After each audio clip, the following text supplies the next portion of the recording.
प्रजासत्ताक दिनी भारतीय संविधानाचे शिल्पकार डॉक्टर बाबासाहेब आंबेडकर यांच्या नावाचा उल्लेख टाळल्याचा निषेधार्थ आज नाशिकमध्ये जनाक्रोश महामोर्चा काढण्यात आलाय।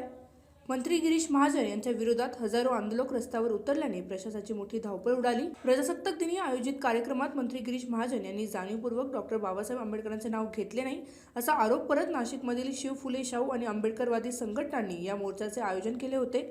नाशिक रोड रेल्वे स्थानकावरील छत्रपती शिवाजी महाराज आणि डॉक्टर बाबासाहेब आंबेडकर यांच्या पुतळ्याला अभिवादन करून मोर्चाची सुरुवात झाली। हातात निळे झेंडे आणि सरकारच्या निषेधाचे फलक घेतलेले हजारो नागरिक शालिमार येथील डॉक्टर बाबासाहेब आंबेडकर पुतळ्यापर्यंत पायी चालत आले। यावेळी आंदोलकांनी अत्यंत आक्रमक मागण्या मांडल्या।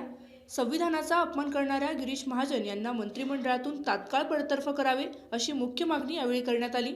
तसेच या घटनेचा जाब विचारणाऱ्या महिला कर्मचाऱ्यांना दिलेल्या अमानुष वागणुकीची निष्पक्ष चौकशी करण्याची मागणीही आंदोलकांनी लावून धरली आहे। या संघर्ष कोणत्याही जाती धर्माविरोधात नसून संविधान विरोधी मानसिकतेविरोधात असल्याचे आयोजकांनी यावेळी स्पष्ट केले। यावेळी आंदोलकांनी गिरीश महाजन यांची हकलपट्टी करावी, त्याचसोबत अनेक मागण्यांचे निवेदन प्रशासनाला दिले। सरकारने या मागण्यांची दखल न घेतल्यास तीव्र आंदोलनाचा इशारा शिव फुले शाहू आणि आंबेडकरवादी संघटनेच्या वतीने देण्यात आला आहे। Bureau report, Nashik news, Nashik.